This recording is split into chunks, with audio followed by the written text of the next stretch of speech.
one's here today. I hope this isn't a problem. That no one's here. That's unusual that nobody's there. Keep a lookout for them. That's fine. Good morning, everybody. A little more than a week, we're going to hear the sounds of the shofar. And I wanted to spend a little bit of time reviewing the history, some halachos about shofar, and different types of shofarot that are out there that are certainly all kosher to use. But it starts off with the biggest question. Why do we blow shofar? Simple question. Every kid knows. Why do we blow shofar? Because the ram that was caught in the thicket was sacrificed instead of Isaac. And the symbolism is that apparently God answered Abraham's prayers, not to sacrifice Isaac. My question has always been, where does it say anywhere in the Torah that Abraham prayed to God for anything? I haven't found an answer to that in the text of the Torah.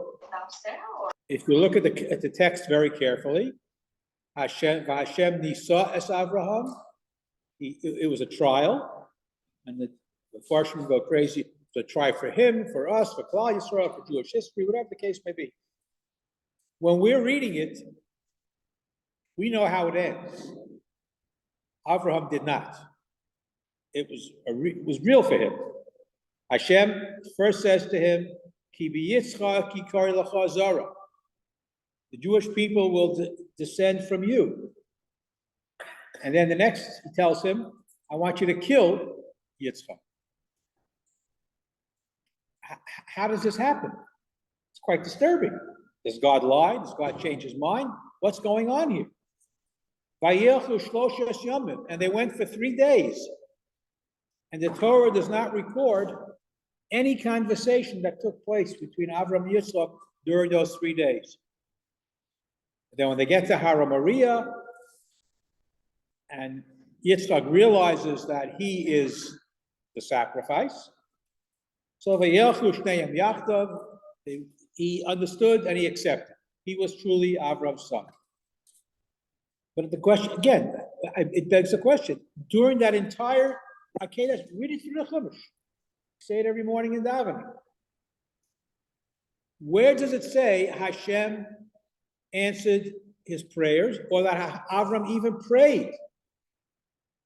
Now, was he thinking it in his mind? Was he confused? Was he upset? Absolutely. But did he articulate any type of prayer? According to the Chumash, it's not there. Chazal, of course, say, how could a father not pray to Hashem? We're going to start saying slichos soon. And one of the slichos, Misha Ono la Avram Avinu Bahara Maria. He who answered Avraham at Har Moriah. He answered, meaning he must have prayed or wished for a different outcome. And that's the symbolism of the shofar.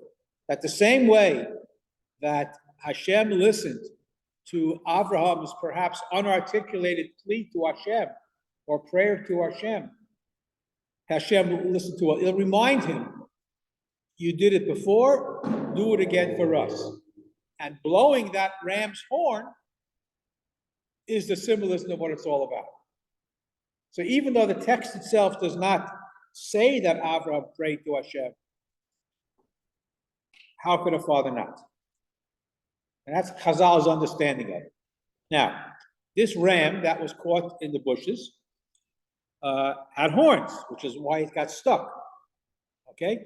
Ram's horns grow in many different shapes and many different colors, which we'll look at in a moment.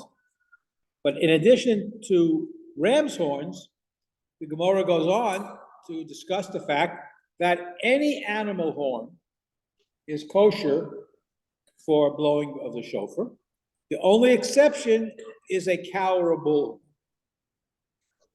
Cows have horns, small horns, or a bull. You can't use those horns. For a very simple reason. There's this interesting expression the Gemara uses, ein kateger nases saneger. It even rhymes.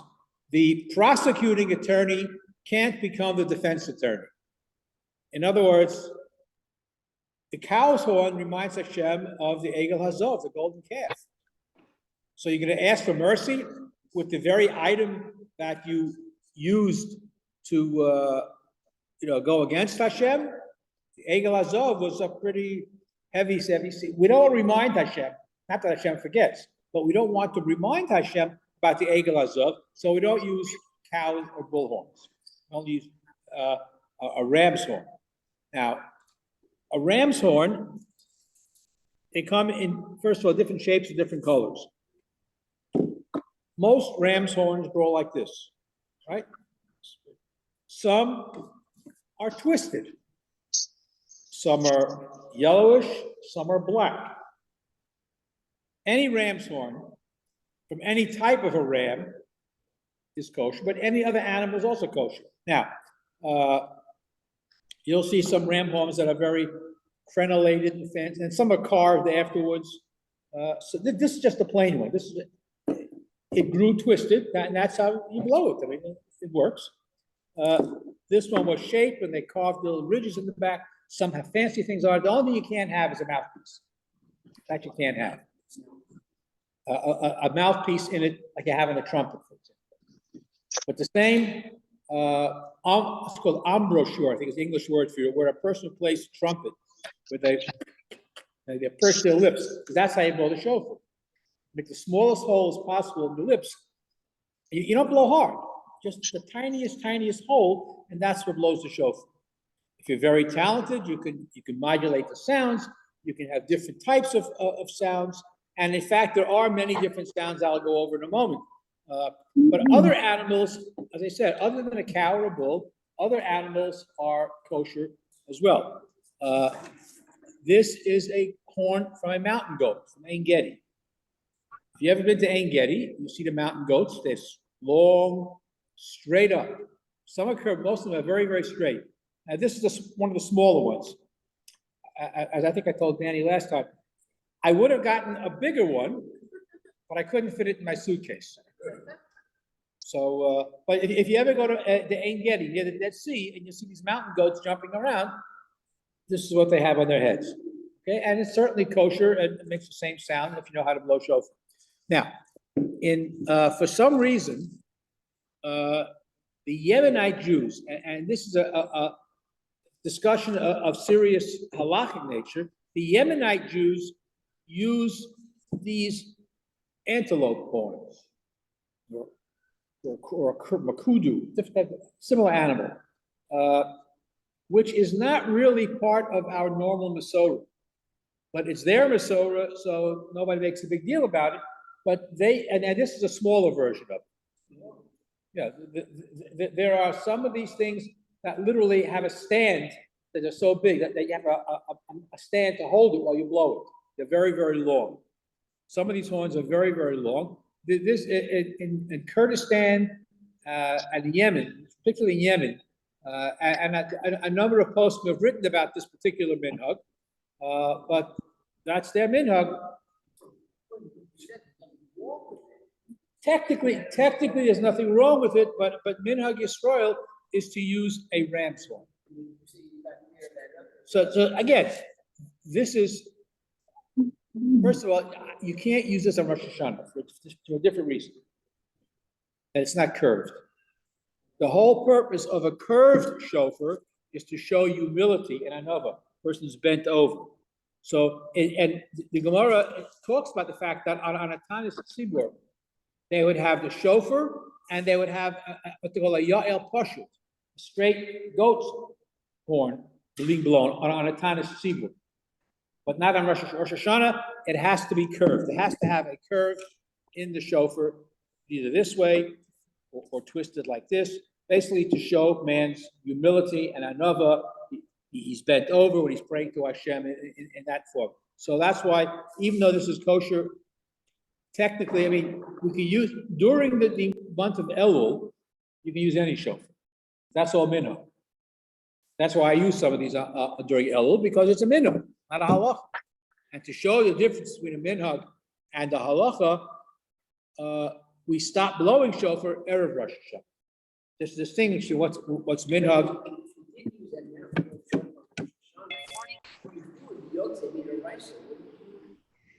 Mid'oraisa, maybe. I'll give you a qualified maybe.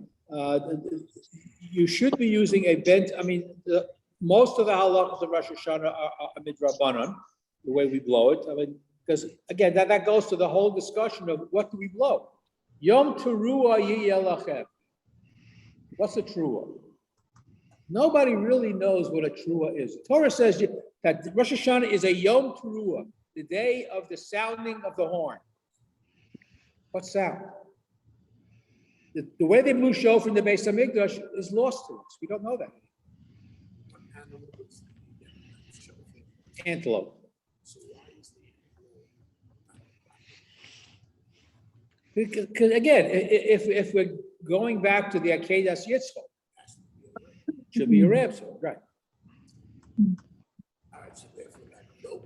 So this is why you wouldn't use this on Rosh Hashanah, and Ashkenazim and most Sephardim would not use this.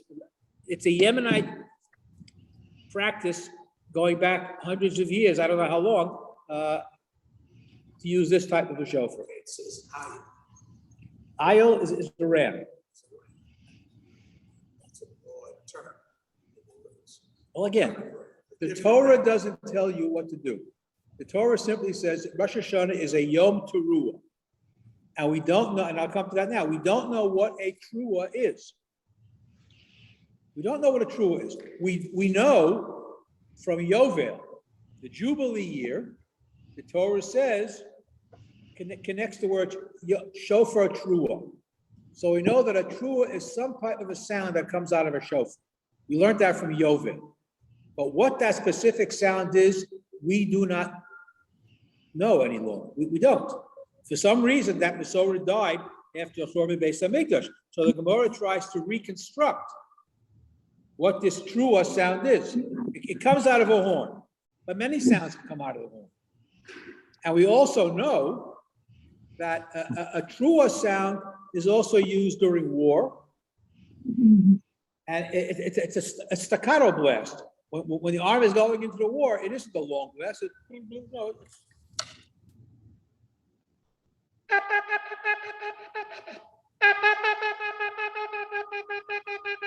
you're going to war, that's how you blow the shofar.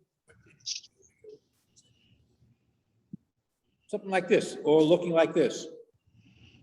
A ram's horn. Now, we also know from Yovel, since the word of the pasuk v'havarta shofar Teruah, that in front and after every Teruah, whatever that sound is, there should be a tekiah, a plain blast.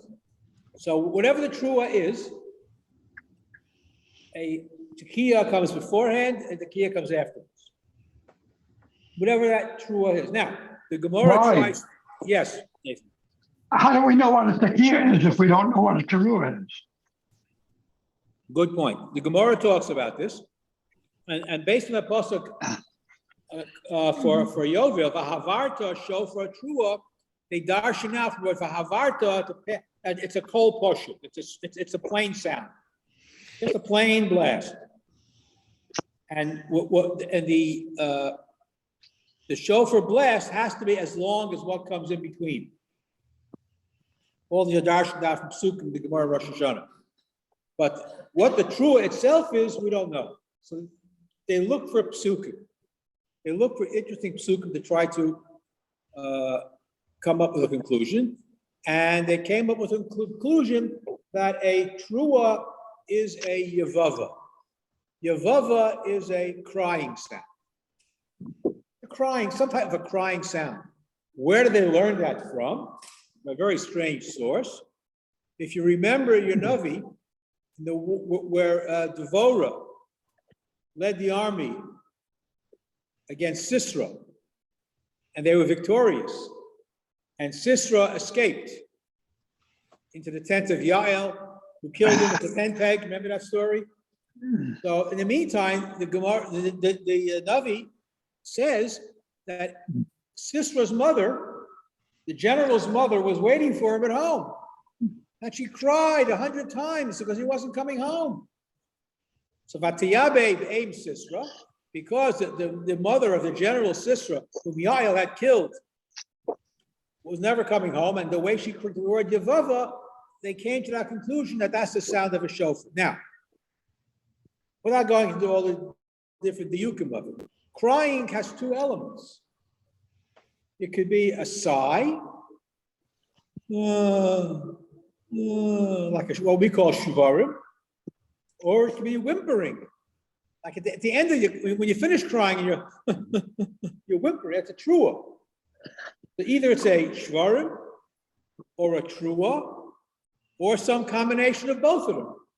You start out crying, you're moaning and groaning, and then at the end, when you finish crying, you're sniffling. That's the trua. So what we blow is a combination of every possible way in order to be yotzei the mitzvah of Tkiyah Shofar. Basically, all you have to hear is Tkiyah Shvarim Trua Tkiyah. Zehu. But since we don't know what Tkiyah Shvarim Trua Tkiyah is, so with various combinations, which it brings us to about 100 blasts. And even within those 100, there are some people that blow 200 because there are many diukim. For example, a tekiah is a cold push.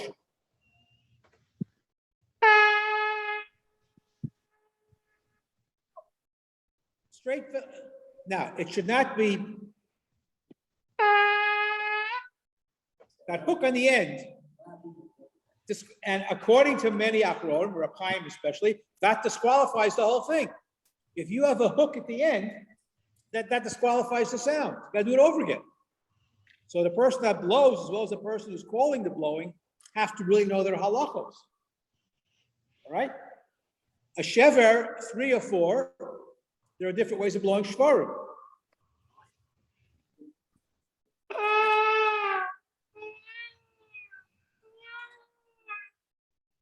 That sounds like you're crying, which is one way of blowing it.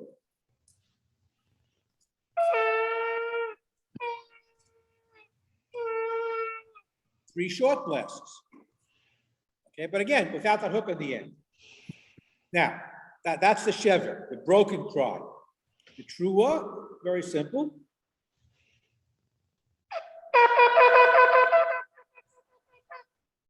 There are usually 8 or 9 truos, 3 shvarim, usually. That's how some 4. Some people blow a shever a little with the hook. Or not, I wouldn't call it hook. It's like a what you call it.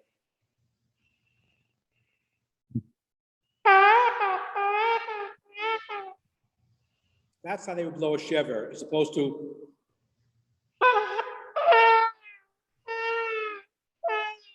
or just straight without the sighing at the end. There are many different ways to do it. What's important is that you get in as many variations as possible. So we have Tkiyah, Shvarim, Tkiyah. We have Tkiyah, Shvarim, Trua, Tkiyah. And if you are a very observant Jew, you will notice that during the repetition of the Shemona Esrei, when they blow the shofar, there are times when the Shvarim, Trua are separated by a breath, or there are times where it's done in one breath. That's why, again, if the person who's calling it is very fussy and very particular, knows the halachos, there's a certain sequence and there are certain different combinations of doing it. So it's not just somebody has a good set of lungs to blow the shofar. You have to know the halachos of how to blow the shofar and when a call is accepted and when a sound is not accepted. And the fancy shofar usually have a deeper sound, but you blow them the same way, basically. I've done this. So I might make it with the top up so Hashem can hear it better.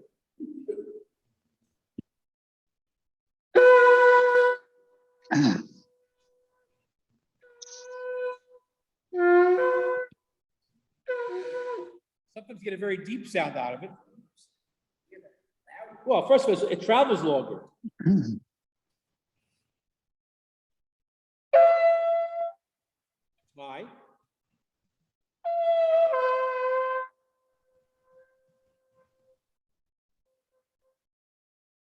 sometimes you get it lower, but they all sound pretty much the same.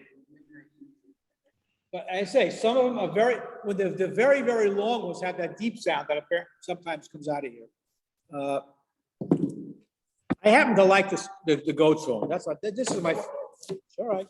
This is my favorite. I like this one, just because it's pretty and it's different.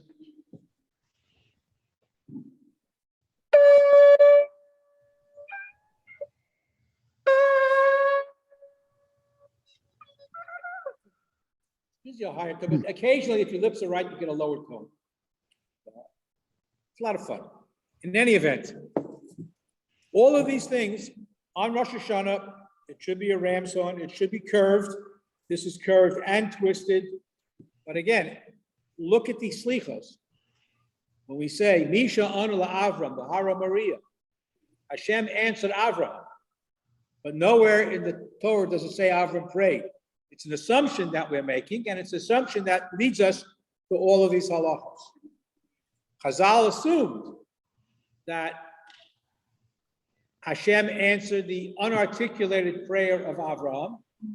I mean, what was going through his mind? 3 days, the two of them, father and son, walked, and according to the Chumash at least, there was no conversation between them. Vayelchu shloshes yamim, so they got the Hara Maria. Then Yitzchak realizes that he was the korban, and then the beautiful parallelism by Yelchu Shneim Yachdav. They went. He understood, and he was his father's son. Yes.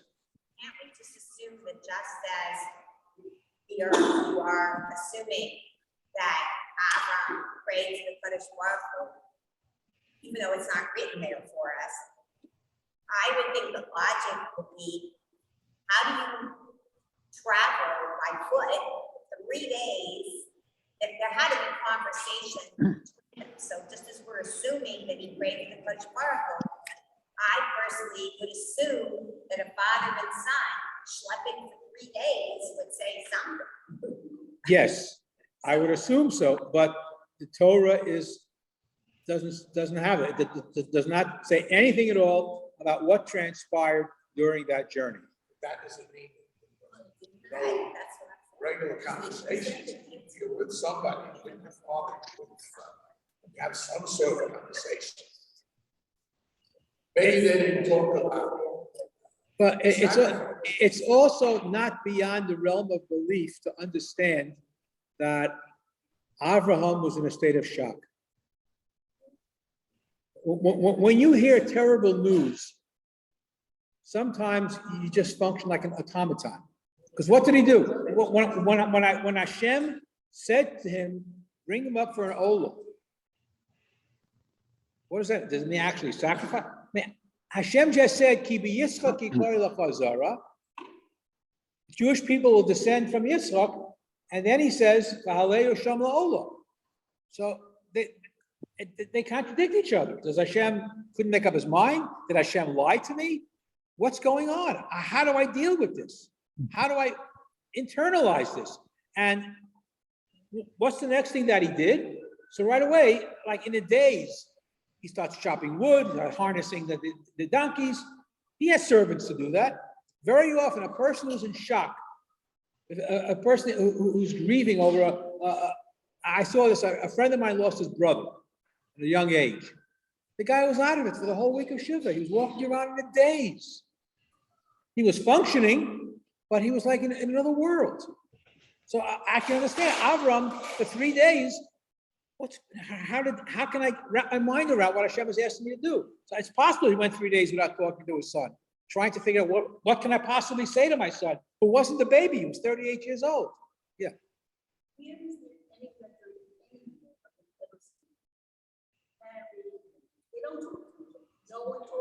Not the greatest model.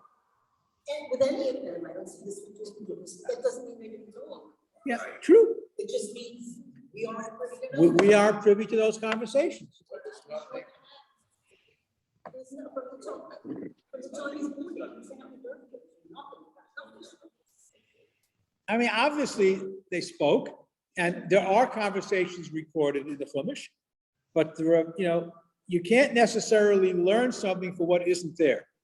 So that's why you have Midrashim, that's why you have Chazal, to kind of tell us what really happened. Okay, so whatever it is, Hashem should listen to all of our tefillos, whichever shofar they use in your shul. And hopefully the Baal Tekeya will get good instruction from whoever is calling. The guy who calls out the sounds is more important than the guy who's actually blowing the shofar, because he has to know whether you have to do it over again, it didn't come out right. So that's very, very important. I still have written down, and there were a couple of times when the shul was first starting, we had the shul was broken before this building was built. We had a minyan in TJ. And we also davened in Fairlawn High School. And so I still have Rabbi Yudin handwritten notes. Each sound, what it should be, how long it should, how many seconds this one is. When is it farm trua? When is it tehutu? When is it straight? There's a lot of halachos about it. Still have it. Hopefully you'll have a good shofar blowing. It'll be a good year. Hashem should listen to all our prayers, articulated as well as unarticulated. Amen. Amen. Thank you, Wally. Amen. Thank you, Wally.